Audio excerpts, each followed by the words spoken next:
యోహాను సువార్త 14వ అధ్యాయం. John's gospel chapter 14 verse 1. యోహాను సువార్త 14వ అధ్యాయం మొదటి వచనం. చదువు నాన్న. మీ హృదయమును చదవండి. మీ హృదయమును కలవరపడనీయకుడి, దేవుని యందు విశ్వాసముంచుచున్నారు, నా యందును విశ్వాసముంచుడి. Today's our message is, let not be your heart troubled. మీ హృదయమును ఏం చేయొద్దు? కలవరపడనీయకుడి. ఏం పడనీయకుడి? చాలాసార్లు యవనస్తులుగా జీవితంలో మీరు ఎన్నో విషయాలు ఏం చేస్తున్నారు? కలవరపడుతుంటారు. ఎన్నో విషయాలు ఏం చేస్తున్నారు? కలవరం. బాగా వినండి. కలవరం అంటే ఏంటి పాస్టర్ గారు? అడగండి, మీరు అడగండి నన్ను. బాగా ఇంకోసారి అడగండి. Very good. కలవరం అంటే ఏమి జరుగుతుందో తెలియనప్పుడు, ఏమవుతుందో తెలియనప్పుడు సహజంగా మనకేమొస్తుంది చెప్పండి? కలవరం వచ్చేస్తుంది. మన భవిష్యత్తు గురించి యవనస్తులు ప్రాముఖ్యంగా కలవరపడే దేనికో తెలుసా? చెప్పండి, దేనికి? భవిష్యత్తు గురించి. భవిష్యత్తులో ఏం జరిగిద్దో తెలియనప్పుడు సహజంగా ఏమొస్తుంది మనకి? కలవరం వస్తుంది. చెప్పండి, ఏమొస్తుంది? కలవరం. అయితే యేసు ప్రభువారు మన భవిష్యత్ అంతా చక్కగా చెప్పేశాడు. ఆయన మన భవిష్యత్ అంతా ఆయన ముందుగానే ఏం చేసి చెప్పండి? చెప్పాడు. కాబట్టి మనకి కలవరపడాల్సిన అవసరమే లేదు. అందుకని ఆయన అంటున్నాడు, మీ హృదయమును ఏం చేయొద్దు? కలవరపడనీయకుడి. ఏంటి మన భవిష్యత్తు? ఎందుకు కలవరపడకూడదు? యేసు ప్రభువారు ఈ భూలోకంలో ఉన్నప్పుడు 3 సందర్భాల్లో ఆయన తన శిష్యులతో ఏమన్నాడు తెలుసా? మీ హృదయమును ఏం చేయనీయద్దు? కలవరపడనీయకుడు అన్నాడు. 3 పర్యాయాలు. ఈ రాత్రి ఆ 3 సందర్భాలు, 3 విషయాలు మనం చూసి మన జీవితాల్లో ఈ సందేశాన్ని నింపుకొని కలవరం లేకుండా బ్రతకాలి మనం కదండి. బ్రతికే దినాలు ఎట్లా బ్రతకాలి? కలవరమే లేకుండా బ్రతకాలి, దిగులే లేకుండా బ్రతకాలి. అందుకని ప్రభు బిడ్డలంగా మనం ఎప్పుడు ఎలా ఉండాలో తెలుసా? ఎల్లప్పుడూ సంతోషముగా ఉండుడి. చెప్పండి, ఎల్లప్పుడు ఎలా ఉండాలి? సంతోషంగా ఉన్నారు మీరు? ఉన్నారా? సంతోషంగా ఉన్నారా? చెప్పండి, ఉన్నారా? లేరు. సంతోషంగా ఉండాలి మనం. దేవుని బిడ్డలు ఎల్లప్పుడు ఎలా ఉండాలి? సంతోషంగా ఉండాలి. అందుకని పౌలు అంటాడు, ఆనందించుడి. మరలా చెప్పుదును, ప్రభువునందు మీరేం చేయండి? ఆనందించండి. మన ఆనందం ప్రభువులో ఉన్నప్పుడు మనం ఎప్పుడూ ఆనందంగానే ఉంటాం కదండి. దేవుని బిడ్డలంగా మనం ఎప్పుడూ సంతోషంగా ఉండాలి. బైబిల్ చెప్తుంది, ఎల్లప్పుడూ సంతోషంగా ఉండండి. కొంతమంది విద్యార్థులకి పరీక్షలు రాసేటప్పుడు ఏమొస్తాయి చెప్పండి? కలవరం వచ్చేస్తుంది, భయం వచ్చేస్తుంది, ఆందోళన వచ్చేస్తుంది. ఈ పరీక్షలో నేను పాస్ అవుతానో ఫెయిల్ అవుతాను, రేపు ఈ పరీక్షలో గట్టెక్కుతానో గట్టెక్కను, విజయం పొందను, నా భవిష్యత్తు ఏంటి, నా పరిస్థితి ఏంటి? ఈ రాత్రి అందుకనే మీ కొరకు దివ్యమైన సందేశం. యేసు ప్రభువారు చెప్పిన మాట, మీ హృదయమును ఏం చేయనీయద్దు? కలవరపడనీయకుడి. మీ హృదయమును ఏం చేయొద్దు? పక్కనతో చెప్పుకోండి, కలవరపడద్దు. ఆయనకి చెప్పాను, సరిగ్గా చెప్పు. కలవరపడద్దు. ఏం పడద్దు?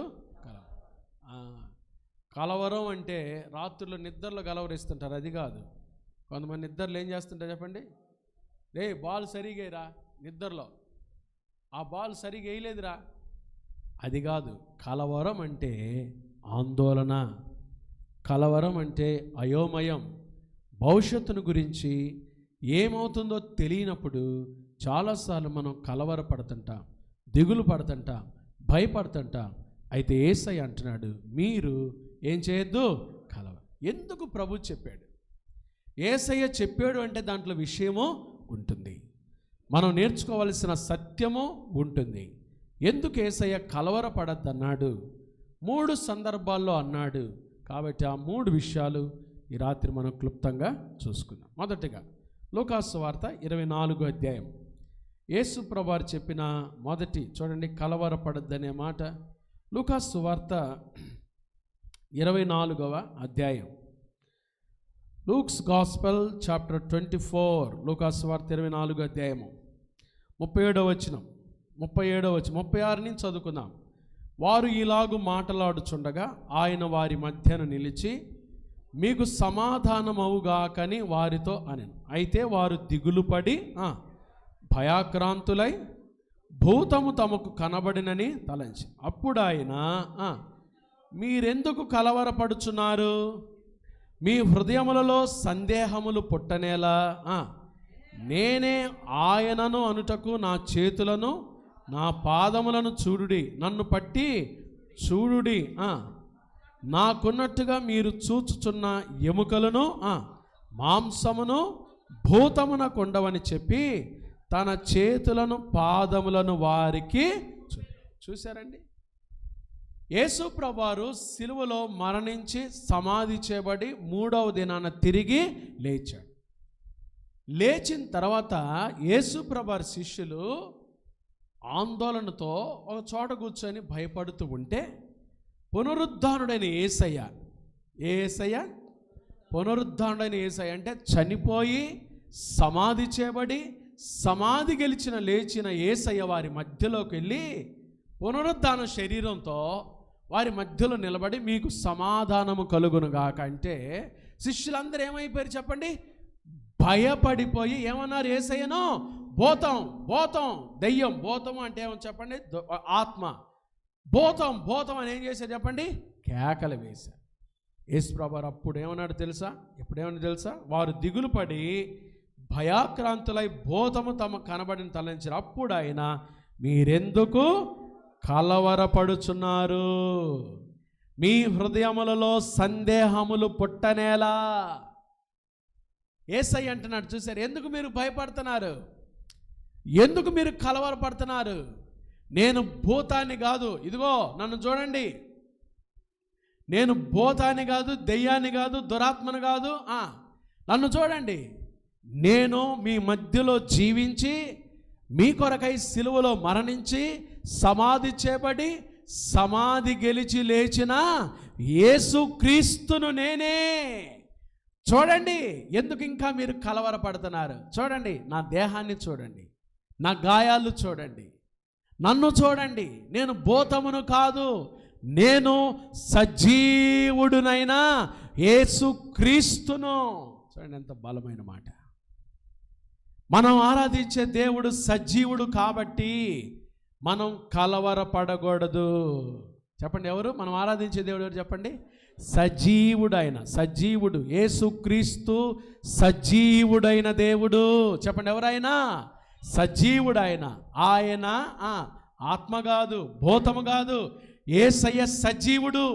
ఆయన మన కొరకు ఈ లోకానికి వచ్చి మన పాపల నిమిత్తమై సిలువలో మరణించి సమాధి చేయబడి మరణాన్ని జయించి తిరిగి లేచినవాడు. సజీవుడు ఆయన. ఈరోజు కూడా యేసు ప్రభువారు ఎవరు చెప్పండి? సజీవుడు. యేసుక్రీస్తు నిన్న నేడు నిరంతరము యుగ యుగములకు ఎట్లా ఉన్నాడు? ఒక్కటే రీతిగా ఉన్నాడు. సజీవుడు ఆయన. యేసయ్య ఖాళీ సమాధిలో లేడు. పాడతాంగా మనం, లేచినాడురా సమాధి గెలిచినాడురా యేసు, లేచినాడురా సమాధి గెలిచినాడురా. ఆయన సమాధిలో లేడు. యేసయ్య సజీవుడు. నీ ప్రక్కనున్నాడు, నీతో ఉన్నాడు. ఆయన మరణాన్ని జయించి తిరిగి లేచినవాడు కాబట్టి నీవు కలవరపడద్దు. నీ సమస్యకు పరిష్కారం ఆయనే, నీ జీవితానికి పరిష్కారం ఆయనే, నువ్వు ఎదుర్కొంటున్న ఆందోళనకు పరిష్కారం ఆయనే. ఎందుకో తెలుసా? ఆయన సజీవుడు. చెప్పండి, ఎవరైనా? యేసు సజీవుడు. ఆయన మనతో ఉండేవాడు. పాడంగా మనం, మీతో మీలో ఉండంగా ఆదరణకర్త ఆత్మదేవుని పంపితిని. మనతో ఎప్పుడు ఉంటాడు ఆయన? పరిశుద్ధాత్మ దేవుడుగా ఆయన మన మధ్యలో ఎప్పుడు ఉంటాడు? మనతో ఉంటాడు, మనలో ఉంటాడు. సజీవుడు ఆయన. ఇదిగో ఈ రాత్రి నీతో ఉన్నాడు. ఏ సమస్యలతో వచ్చావో, ఏ భయముతో వచ్చావో, ఏ కలవరంతో కూర్చున్నావో, యేసయ్య అంటున్నాడు, కలవరపడద్దు, నేను సజీవుడను, నేను భూతాన్ని కాదు, నేను మీ కొరకు ఈ లోకానికి వచ్చి కల్వరి శిలువలో మరణించి సమాధి చేయబడి మరణాన్ని జయించి తిరిగి లేచిన దేవుడను. యోబు అందుకని అంటాడు, నా విమోచకుడు సజీవుడు, నా విమోచకుడు సజీవుడు. తర్వాత నేను ఆయన చూస్తాను. నా శరీరం చీకిపోయినా సరే నేను ఆయన చూస్తాను. నా ప్రభు సజీవుడు, నా విమోచకుడైన నా యేసయ్య సజీవుడు. సజీవుడవైనా యేసయ్యా, నిన్నాశ్రయించిన నీ వారికి సహాయుడవై. కదా, ఆయన సజీవుడైన దేవుడు. చెప్పండి, ఎవరైనా? Jesus is a living God. చెప్పండి, Jesus is a living God.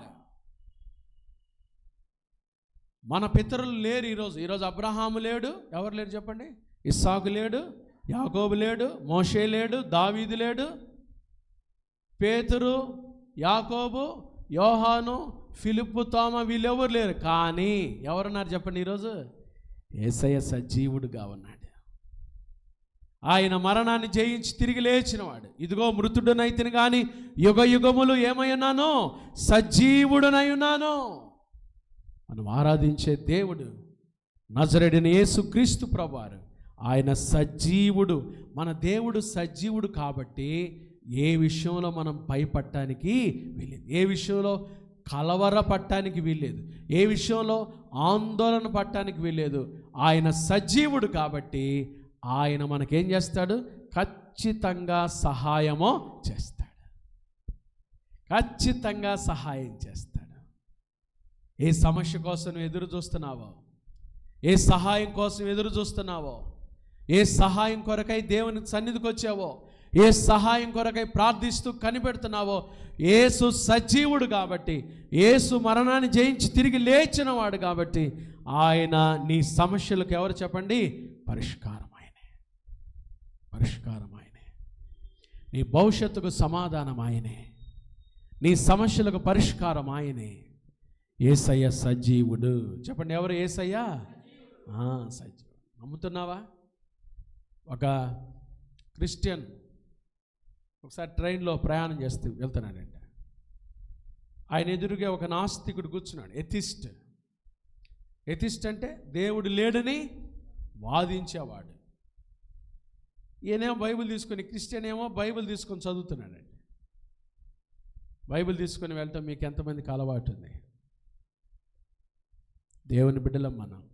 ఎక్కడికి వెళ్ళినా బైబిల్తో వెళ్ళండి, బైబిల్తో ప్రయాణం చేయండి. అది గొప్ప సాక్ష్యం. అప్పుడు ఆ ఎథిస్టు ఈయన బైబిల్ చదవటం చూసి, యు ఆర్ ఎ క్రిస్టియన్. అవునండి, నేను క్రైస్తవుని. క్రైస్తవ్యంలో ఏదైనా గొప్ప విషయం చెప్తావా బాబు అన్నాడంట. ఈ క్రైస్తవుడు బైబిల్ చదువుతున్న క్రైస్తవుడు మారు మాట్లాడుకోకుండా ఒకటి అన్నాడంట, క్రైస్తవ్యంలో గొప్పతనం ఏంటంటే నా యేసయ్య మరణాన్ని జయించి తిరిగి లేచాడు, సజీవుడు. నా యేసయ్య సజీవుడు కాబట్టి ఆయనందు విశ్వాసం ఉంచిన మేము కూడా, మాకు కూడా ఏమి లేదు, మరణం లేదు, మేము కూడా మరణాన్ని జయించి తిరిగి లేస్తాము. ఎంత గొప్ప విషయమో తెలుసా? యేసుప్రభునందు విశ్వసించిన మన ప్రియులందరూ కూడా యేసుప్రభు రెండవ రాకల్లో వచ్చినప్పుడు ఆర్భాటముతోనూ ప్రధాన దూత శబ్దముతోనూ దేవుని బోరుతోనూ పరలోకము నుండి ప్రభు దిగివచ్చును. క్రీస్తునందుడి మృతులైన వారు ఏం చేస్తారు? ఎప్పుడు లేస్తారు? యేసు మృతి పొంది తిరిగి లేచనని మనము నమ్మిన ఎడల అదే ప్రకారము యేసునందు నిద్రించిన వారిని దేవుడు ఆయనతో కూడా ఏం చేస్తాడు? వెంట పెట్టుకొని వస్తాడు. అర్థమైందా మీకు? అర్థమైందా? యేసయ్య సజీవుడు. యేసు సజీవుడు కాబట్టి మనం ఆరాధించే యేసయ్య సజీవుడు కాబట్టి మనము కూడా సజీవులమే. ఆయన సజీవులకు దేవుడు. చెప్పండి, ఎవరికి దేవుడు? సజీవు. మరణించిన మన ప్రియులు కూడా యేసయ్య రెండవ రాకల్లో వచ్చినప్పుడు వారిని మనం చూస్తాము, సజీవులుగా చూస్తాము. ఎలా చూస్తాం చెప్పండి? ఎలా చూస్తాం? సజీవులుగా చూస్తాము. ఎందుకో తెలుసా? మనం ఆరాధిస్తున్న యేసయ్య ఎవరు? He is the living God. చెప్పండి, he is the living God. గట్టి చెప్పండి, లివింగ్ గాడ్. యేసయ్య ఎవరు చెప్పండి? సజీవుడు. చెప్పండి, యేసయ్య ఎవరు? సజీవుడు. యేసయ్య ఎవరు? సజీవుడు. ఈరోజు కూడా ఆయన ఏమై ఉన్నాడు? సజీవుడుగానే మన మధ్య ఉన్నాడు. సజీవుడుగానే ఉన్నాడు. ఆయన మృతుడైన దేవుడు కాదు, ఆయన సజీవుడు. కాబట్టి మనం ఏం చేయకూడదు? కలవరపడకూడదు. మన సమస్యకు పరిష్కారం ఎవరు చెప్పండి? నీకు ఏదైనా సహాయం కావాలా? నిస్సహాయ స్థితిలో వచ్చావా? నీకు సహాయం చేయవాడు సజీవుడైన దేవుడు. ఏదైనా భయముతో కలవరంతో వచ్చావా? ఏదైనా అనారోగ్యంతో వచ్చావా? నిన్ను స్వస్థపరచువాడు ఎవరు చెప్పండి? సజీవుడైన దేవుడు. Our God is living God. That's why we cannot fear anything. దేనికి మనం భయపడాల్సిన పని లేదా.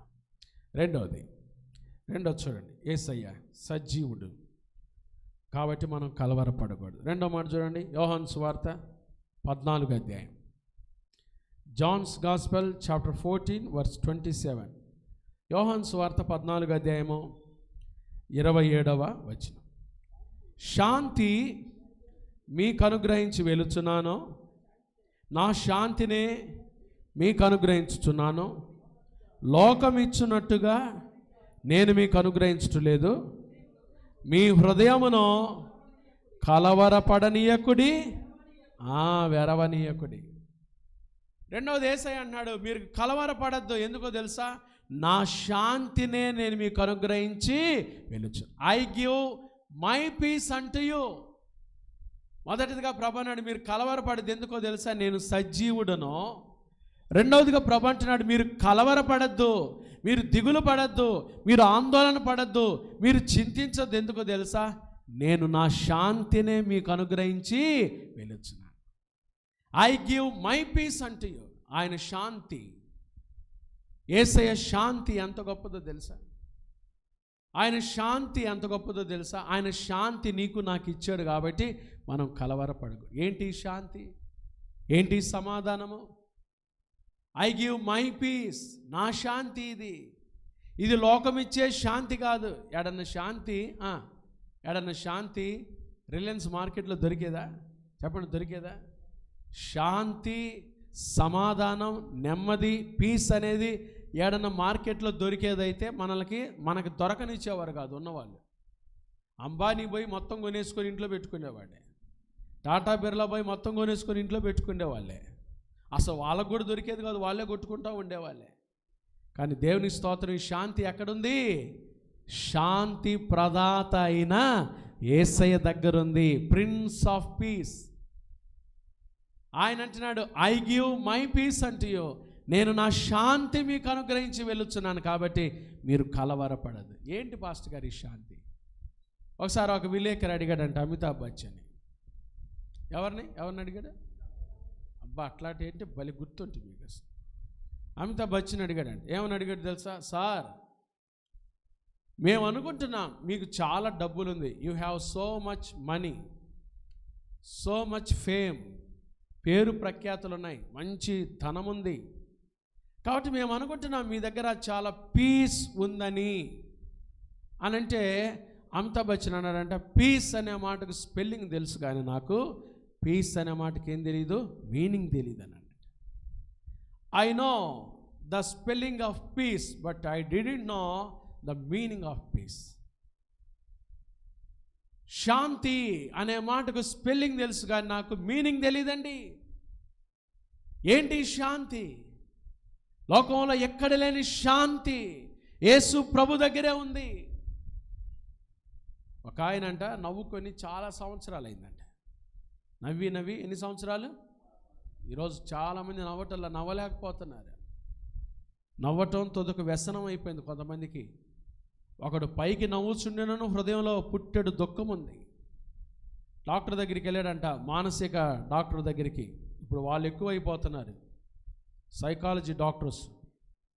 వెళ్ళి, సార్ హృదయం నిండా నవ్వుకొని చాలా ఏండ్లు అయిపోయిందండి, నేను నవ్వటానికి ఏమైనా మందులు చెప్తారంటే, దానికి మందులు ఎందుకయ్యా, మన ఊరిలో సర్కస్ ఆడుతుంది, ఓ టికెట్ కొనుక్కొని వెళ్ళు, ఆడకెళ్ళగానే ఒక బఫూన్ వస్తాడు, వాడు చేసే విచిత్రమైన చేష్టలకి నువ్వేం చేస్తావు, పడి నవ్వుతావు, వెళ్ళిపో అంటే, ఈ రోగి వెళ్ళినోడు అన్నాడంట, ఆ బఫూన్ ఎవరో కదయ్యా నేనేనండి అన్నాడంట. నేను ఇతరులు నవ్విస్తాను కానీ నాకు మాత్రం ఏం లేదు, నా హృదయంలో నవ్వు లేదు, సమాధానం లేదు, శాంతి లేదు. బైబిల్ ఏం చెప్తుందో తెలుసా? ఈ శాంతి ఎక్కడ దొరికిద్దో తెలుసా? ఈ శాంతి కొరకు నువ్వేం తపస్సు చేయాల్సిన పని లేదు. ఈ హృదయంలో ఉండే శాంతి కొరకు నువ్వేదో పూజలు చేయాల్సిన పని లేదు, నువ్వేదో పుణ్య స్నానాలు చేయాల్సిన పని లేదు. చూడండి, యేసయ్య మనకెంత సులభమైనవి చెప్పాడు. అదే పోయి మీకు శాంతి కావాలంటే గంగా నదికి వెళ్ళి 10 సార్లు మునిగిరానంటే పోవా హలాఫీ? పోవా పోతున్నారు ఇప్పుడు జనం అంతా కదండి. యేసయ్య చెప్పుంటే పోయి మీకు శాంతి కావాలా, భారతదేశంలో నివాసం ఉంటున్న వారులారా మీకు శాంతి కావాలా, శాంతి రావాలంటే కన్యాకుమారి కాడికి వెళ్ళి ఆ సముద్రంలో 3 సార్లు మునిగిరండి అంటే పోవనవే. ఆ మాటలు బైబిల్లో ఉంటే పోవా, బైబిల్లో ఉంటే పోతావా లాఫీ? బైబిల్లో గంగానది బొమ్మని ఉంటే పోవా. కానీ వేసే గంగానదికి ఏమైనా బొమ్మన్నాడా, కన్యాకుమారికి ఏమైనా బొమ్మన్నాడా? చెప్పండి, అట్లాంటి ఏమైనా చెప్పాడా? మీకు శాంతి కావాలంటే ఢిల్లీ వెళ్ళి ఎర్రకోట మీదకి ఎక్కి 4 సార్లు అటు ఇటు తిరిగిరండి అంటే పోరా? చెప్పండి, పోరా? అట్లాంటి బైబిల్లో ఏం చదువుతుంది, అట్లా బైబిల్లో రాసింటే పోతారా? కానీ అట్లాంటి ఏమని చెప్పాడు యేసయ్య? చెప్పాడు అట్లాంటి ఏమని చెప్పి. మరి శాంతి ఎక్కడ దొరికిద్ది అన్నాడు తెలుసా? 119వ కీర్తన 165 వచ్చింది. చదవండి ఆ మాట. Psalm 119 verse 165. 119వ కీర్తన. నీ ధర్మశాస్త్రమును ప్రేమించు వారికి ఎంత అండి? చెప్పండి, ఎంత అండి? ఎంతో అనేదానికి ఉందా అసలు ఏమన్నా ఉందా? కొలత ఏమన్నా ఉందా? కానీ మనం చదవం. ఈ వాక్యాన్ని, దేవుని వాక్యాన్ని ప్రేమించు వారికి ఏముందంట? ఎంతో. ఎంత అంట చెప్పండి? కానీ అది ప్రేమించు. యేసయ్య ఏమన్నా కష్టమైన ఏమని చెప్పాడా? చెప్పండి, ఆయన ఆజ్ఞలు ఏమన్నా కష్టమైనయా? చెప్పండి, ఏమన్నా కష్టమైన ఏమని చెప్పాడా? లేయల్ చెప్పాడా? లేయల్, నీకు సమాధానం కావాలనుకుంటున్నావా, శాంతి కావాలనుకుంటున్నావా, వెళ్ళిపో హిమాలయాలకి వెళ్ళి 6 నెలలు తపస్సు చేసి వస్తే నీకు సమాధానం అంటే పోవా నువ్వు కదా? కానీ అట్లాంటి ఏమని చెప్పాడు యేసయ్య? చెప్పండి, మనకు కష్టమైన ఏమని చెప్పాడా? మనకు బాగా కష్టమైనవి చేయలేని ఏమని చెప్పాడా? ఏమన్నాడు? మీకు శాంతి కావాలంటే ఏం చేయమన్నాడు? ఆయన ధర్మశాస్త్రం అనగా ఆయన వాక్యాన్ని ఎందరైతే ప్రేమిస్తారో వారికి ఏం దొరుకుతుంది? కానీ మీరు ప్రేమిస్తున్నారా? వాక్యం చదువుతున్నారా? బైబిల్లో ఏముందో తెలుసా మీకు? చూడండి, సంసోను రాసిన సువార్త 16వ అధ్యాయం చూడండి. కానీ బైబిల్లో ఏముందో చెప్పండి, తెలుసా? తెలీదు. తెలుసా? దేవుని వాక్యాన్ని మీరు ఎంత ప్రేమిస్తారో వారికి ఏమని చెప్పండి? ఎంతో సమాధానం. యేసయ్య అంటున్నాడు, మీరు కలవరపడద్దు. ఎందుకో తెలుసా? నా శాంతి నేను మీకు ఇచ్చాను. ఈ శాంతి ఎంత గొప్పదో తెలుసా? ఈ శాంతి ఎలా వస్తుందో తెలుసా? యెషయా గ్రంథం 32వ అధ్యాయం 11వ వచనం. యెషయా గ్రంథం 32:11 చదవండి తీసిన వాళ్ళు. యెషయా గ్రంథం 32:11. ఎప్పుడు ఇంక వాళ్ళేనా? మిగతా వాళ్ళు ఊరు లేరా నీకు? యెషయా గ్రంథం 32వ అధ్యాయము 17 చదువు నాన్న. యెషయా గ్రంథం 32:17. నీతి నీతి చెప్పండి ఈ మాట. నీతి ఏం కలుగు చేస్తుంది? నీతి అంటే ఏంటి? ఇంగ్లీష్లో ఏమంటారు నీతిని? నీతి అంటే రైచియస్నెస్ అంటారు. చెప్పండి ఇంగ్లీష్లో. నీతి అంటే ఏం చెప్పండి? రైచియస్నెస్ అంటే అర్థం ఏంటో తెలుసా? నీతి అంటే అర్థం ఏంటో తెలుసా? Right relationship with God is righteous. అది నీతి అంటే. నీతి అంటే ఏం చెప్పండి? చెప్పండి అందరు ఇప్పుడు చెప్పండి. Right relationship with God is. అంటే ఎవరికైతే దేవునితో సరి అయిన సంబంధం ఉంటుందో వారికి హృదయంలో ఏముంటుంది? సమాధానం. నీతి ఏం కలుగు చేస్తుంది? సమాధానం. ఇప్పుడు చెప్పండి యవనస్తులారా, మీకు యేసయ్యతో సరైన సంబంధం ఉందా? యేసయ్యతో లేదు. పక్కన ఆ అమ్మాయి గొంతుతో అయితే ఆ గొంతులో ఉన్న అమ్మాయి చెప్పు చెలి కదా, ఆ పక్కింటి అమ్మాయితో ఆ పక్కింటి వాళ్ళతో ఉండే సంబంధం ఎవరితో లేదు మనకి. యేసయ్యతో ఎప్పుడు బిజీయే. All lines are busy. Engage వస్తుందండి మొత్తం. ఫోన్ ఏమొస్తుంది? ఎంగేజ్ వస్తుంది. యేసయ్యతో మనం ఎప్పుడు సమాధానంగా, ఎప్పుడైతే యేసయ్యతో మంచి సంబంధం పెట్టుకుంటామో, యేసయ్యతో ఎప్పుడైతే చక్కగా జీవిస్తామో మన హృదయంలో తెలియకుండానే మనకేముంటుంది చెప్పండి? సమాధానం. యేసయ్యతో సమాధానం లేకపోతే, యేసయ్యతో మంచి సంబంధం లేకపోతే మన హృదయంలో ఏముండదు? సమాధానం ఉండదు. చాలామంది యవనస్తులకి ఈ రోజులు ఏమి లేదు తెలుసా? సమాధానం లేదు. కాసేపు ఇక్కడ కూర్చుంటారు, బయటికి వెళ్ళిపోగానే మిమ్మల్ని ఏం చేస్తారు తెలుసా? సాతానుడు తొక్కురా బైక్ అంటాడు. ఏమంటాడు?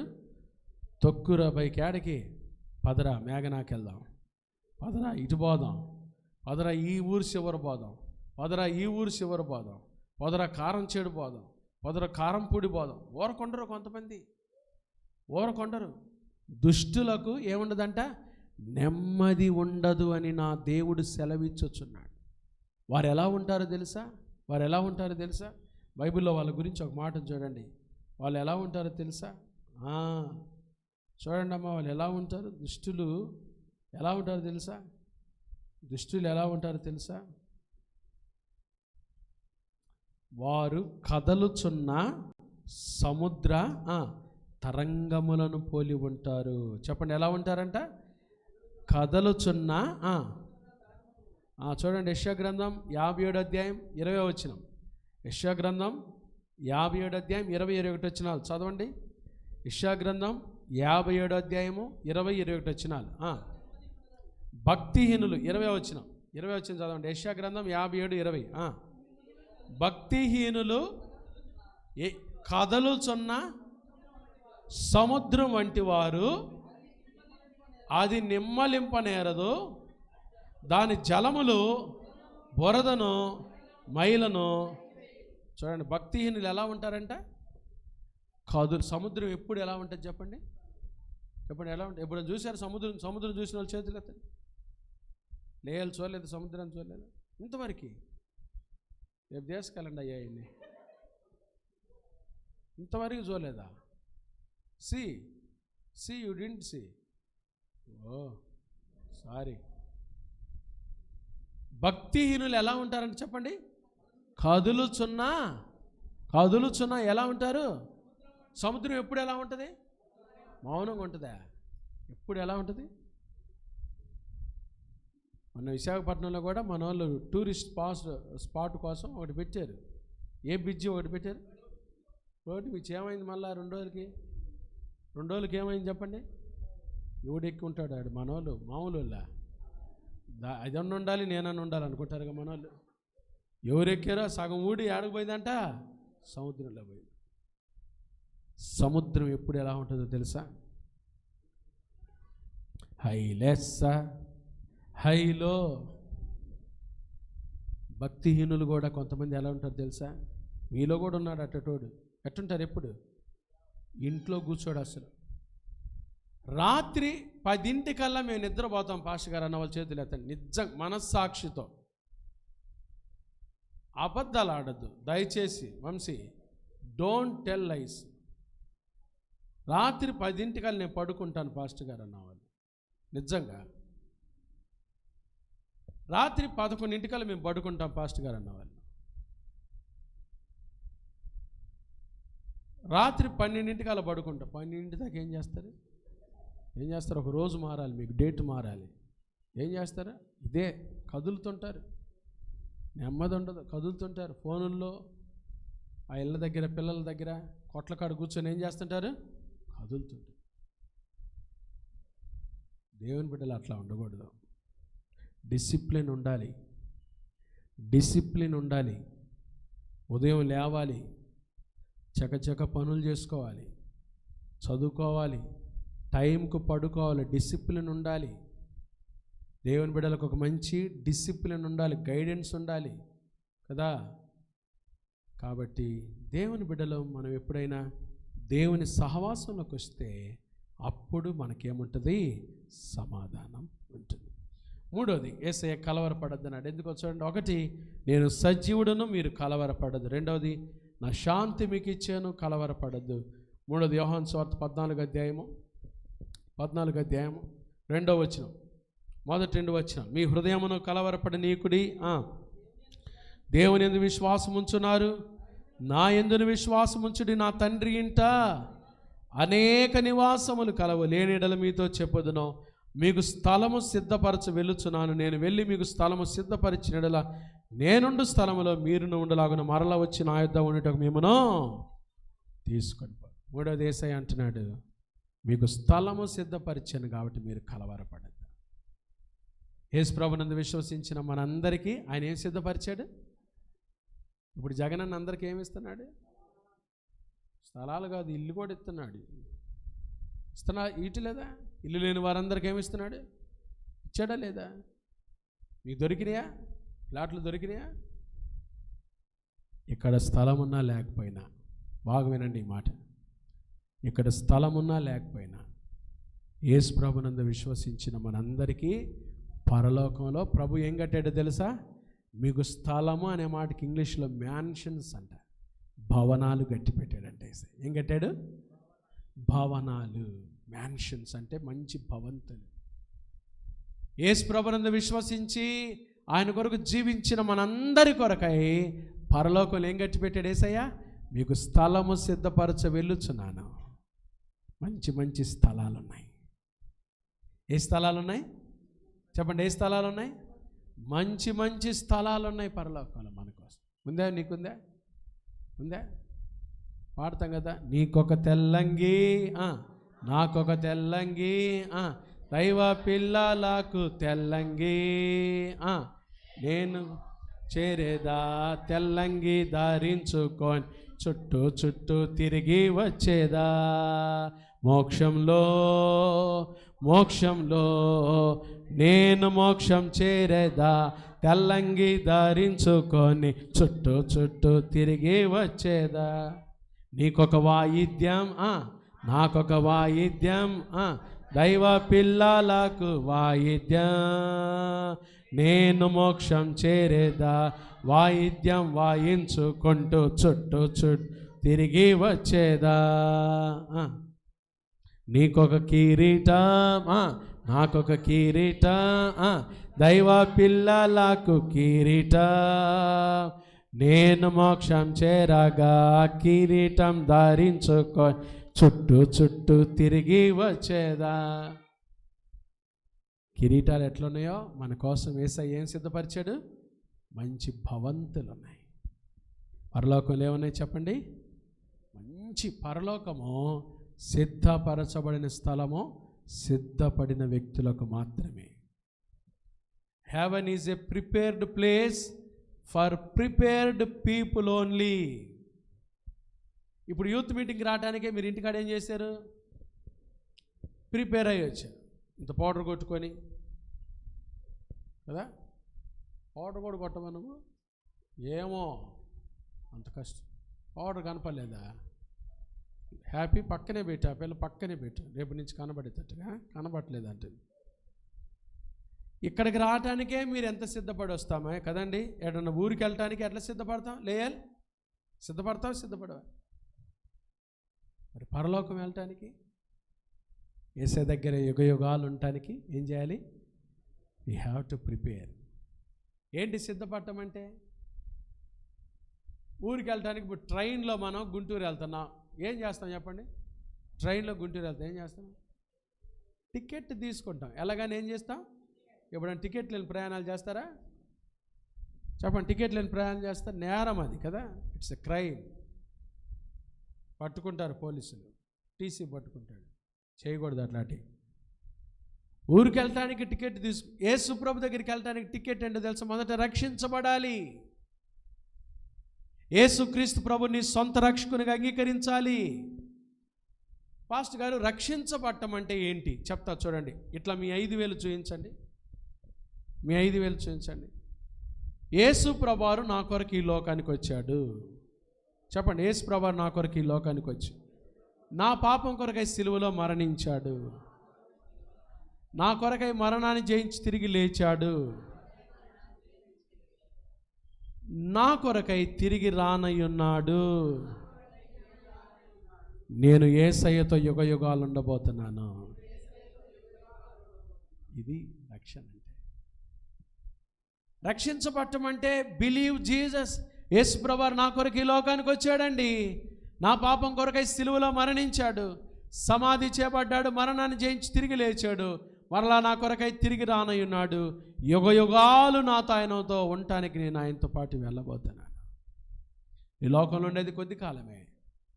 ఒకవేళ యేసయ్య ఇప్పుడు వస్తే, యేసుక్రీస్తు ప్రభునందు విశ్వసించి రక్షించబడినట్లయితే నీవు నేను ఆయనతో పాటు ఎట్లా ఉంటా? ఆయన దగ్గర యుగ యుగాలు ఉంటా. పరలోకానికి వెళ్ళాలంటే రక్షణ పొందాలి. యేసు ప్రభు సిద్ధపరిచిన ఈ భవనాల్లో మనం ఉండాలంటే మొదట రక్షణ పొందాలి. రక్షించబడిన ప్రతి ఒక్కరూ మారు మనసు కలిగిన జీవితాన్ని జీవించాలి. పాస్టర్ గారు, మారు మనసు అంటే ఏంటి? రక్షించబడటం ఒక ఎత్తు, బాగా వినండి, రక్షించబడటం ఒక ఎత్తు, రక్షించబడిన వారు మారు మనసు కలిగిన జీవితాన్ని మారు మనసు అంటే ఏంటో తెలుసా? మెటనోయా అనే మాటకు, గ్రీకు భాషలో మెటనోయా అనే మాటకు ఇటువైపుగా వెళ్తున్న వ్యక్తి పూర్తిగా ఇటువైపు తిరగటమే. అదే మారు మనసు అంటే. మారు మనసు అంటే అదే. ఒకవైపుగా వెళ్తున్న మన జీవితాన్ని పూర్తిగా మలుచుకొని 360 degrees పూర్తిగా మరల్చబడి పూర్తిగా ప్రభు వైపు తిరగటమే మారు మనసు. చాలామంది రక్షించబడతారు కానీ, రక్షణ పొందుతారు కానీ మారు మనసు కలిగిన జీవితాన్ని జీవించారు. రక్షణ పొందుతారు, మళ్ళీ సినిమాలు చూస్తుంటారు. రక్షణ పొందుతారు, పాపం చేస్తుంటారు. రక్షణ పొందుతారు, అబద్ధాలు ఆడుతుంటారు. రక్షణ పొందుతారు, సినిమాలు. రక్షణ పొందుతారు, లోక సంబంధమైన జీవితంలో భయంకరంగా ఉంటారు. కానీ వాళ్ళు మారు మనసు పొందరు. మారు మనసు పొందకపోతే, మారు మనసు లేని జీవితాన్ని జీవిస్తే బైబిల్ ఏం చెప్తుందో తెలుసా? మారు మనసు తగిన క్రియలు ఫలించండి, లేదా చెట్ల మీద ఏముంది? గొడ్డలి చెట్ల వేరున ఉంచబడినది. దేవుడు చూస్తాడు. మారు మనసు లేని నీ జీవితాన్ని చూస్తాడు, ఒకరోజు కొట్టేస్తాడు. కానీ తోటమాలి అడిగాడు, అయ్యా ఈ సంవత్సరం ఉందని, అయ్యా ఈ సంవత్సరం మారు మనసు పొందిద్దేమో ఈ అమ్మాయి, ఈ అబ్బాయి ఈ సంవత్సరం మారు మనసు పొందుతాడేమో, జీవితాన్ని మార్చుకుంటాడేమో, పరిశుద్ధతలోకి వస్తాడేమో, పరిపూర్ణంగా నీ వైపు తిరుగుతాడేమని యేసయ్య వేడుకోబట్టి ప్రభు నీకు నాకు ఈ సంవత్సరం అవకాశం ఇచ్చాడు. రక్షణ పొందాలి, మారు మనసు పొందాలి, పరిశుద్ధతలో జీవించాలి. ప్రభు స్వారూప్యంలో రోజు రోజు ఎవరైతే మార్చబడుతుంటారో వాళ్ళు యేసయ్య వచ్చినప్పుడు యేసయ్య దగ్గరికి అలాగే వెళ్ళిపోతారు. యుగ యుగాలు ఆయన సిద్ధపరిచిన స్థలములో ఉంటాము. అక్కడ ఎవరుంటారో తెలుసా? ఉన్నత దేశమునకు వెళ్ళుచున్నాను, రక్షణ ఓడలో నేను, రక్షణ ఓడలో అచ్చాట చూచెదను నోవాహును, తాను చేసిన ఓడ అచ్చటుండదు. ఎంత ఆనందం నేను వారితో ఉందో పారాలోకములో, ఎంత ఆనందం నేను వారితో ఉందో పారాలోకములో. ఉన్నత దేశమునకు వెళ్ళుచున్నాను, రక్షణ ఓడలో నేను, రక్షణ ఓడలో నీటి మీద నడిచేను ప్రభు యేసు, చక్కని ఆ ముఖము చూచి హర్షింతును, ఎంత ఆనందం నేను వారితో ఉందో పరలోకములో. నిజంగా పరలోకానికి వెళ్ళాలని ఆశ మీకుందా? సిద్ధపడాలి. ప్రభు అంటున్నాడు, నేను మీ కొరకు స్థలం సిద్ధపరిచాను కాబట్టి మీరు కలవరపడద్దు. మనకు ఒక ఉజ్వలమైన భవిష్యత్తు ఆయన దాచిపెట్టాడు కాబట్టి కలవరపడద్దు. 3 విషయాలు విన్నాం. మీరు కలవరపడద్దు ఎందుకంటే నేను సజీవుడను. రెండవది, మీరు కలవరపడద్దు ఎందుకంటే నా శాంతి నేను మీకు ఇచ్చాను. మూడవది, మీరు కలవరపడద్దు ఎందుకంటే మీ కొరకు స్థలములు సిద్ధపరచు. ప్రార్థన చేసుకుందాం. దేవుడు మనకి ఇచ్చిన ఈ వాక్యం కొరకై ప్రభా, ఈ రాత్రి నాయన నన్ను ఎరిగిన దేవుడవుగా, నా హృదయాంతరం ఎరిగిన దేవుడవుగా, కలవరపడద్దు అనే మాట ద్వారా నాలో ఉన్న కలవరాలన్నీ కొట్టివేసినందుకై నీకు స్తోత్రాలు. మా భవిష్యత్తు ఎరిగిన దేవుడవయ్యా, మా కొరకై స్థలము సిద్ధపరిచిన దేవుడవయ్యా, మా కొరకై తండ్రి మంచి భవంతులు సిద్ధపరిచిన దేవుడవు అయ్యా. మీరు సజీవుడవు, మీ శాంతినే మాకు ఇచ్చారు ప్రభా. కలవరపడద్దన్నారు. ఏ విషయంలో మేము కలవరపడుతున్నామో, ఎక్కడ మేము కలవరపడకుండా నీ బిడలంగా జీవించుటకు మాకు నేర్పించండి. మా కలవరాలన్నీ కొట్టివేశారు మీరు సిలువలో. కాబట్టి ఏ విషయంలో మేము కలవరపడకుండా ధైర్యంగా మిమ్మల్ని వెంబడించే భాగ్యం మాకు దయచేయండి. పరిశుద్ధుడా, దయగల దేవానికి స్తోత్రాలు. ఈ రాత్రి యవనస్తుల కూడికలో మీరు ఇచ్చిన వాక్యముకై స్తోత్రాలు. మీ హృదయమును కలవరపడనీయకుడి. కలవరపడద్దు ఎందుకంటే నేను సజీవుడను. కలవరపడద్దు ఎందుకంటే నా శాంతి మీకు ఇచ్చాను. కలవరపడద్దు ఎందుకంటే నేను మీ కొరకు స్థలము సిద్ధపరిచాను. ఇచ్చిన ఈ మాటలకై స్తోత్రాలు. బిడ్డలు ఏ విషయంలో కలవరపడుతూ ఆందోళన పడుతూ వచ్చారో మీరు మాట్లాడిన ప్రతి మాటకై స్తోత్రాలు. మాలో ఉన్న కలవరాలన్నీ కొట్టివేసి మాకు ఇచ్చిన సమాధానంకై నీకు వందనాలు చెల్లిస్తూ ఈ రాత్రి విత్తబడిన వాక్యాన్ని నూరు కట్టి ఫలింపచేయండి. మాలో ఉన్న కలవరాలన్నీ తొలగించి మీ సమాధానం మాకు దయచేయమని, వచ్చి నీ బిడ్డలను దీవించమని యేసు నామమున ప్రార్థిస్తున్నాము తండ్రి, ఆమేన్. త్రియేక దేవుని ప్రేమ, కృపా, సమాధానాలు యవనస్తుల కుడికిలో పాల్గొనే యవన బిడ్డలకు, లైవ్లో చూస్తున్న బిడ్డలకు, పరీక్షలు రాస్తున్న యవన బిడ్డలందరికీ ఇప్పుడు ఎల్లప్పుడు ప్రభు రాకడ పర్యంతం తోడైండును గాక. ఆమేన్. అందరికి వందనాలు. God bless you. Good night.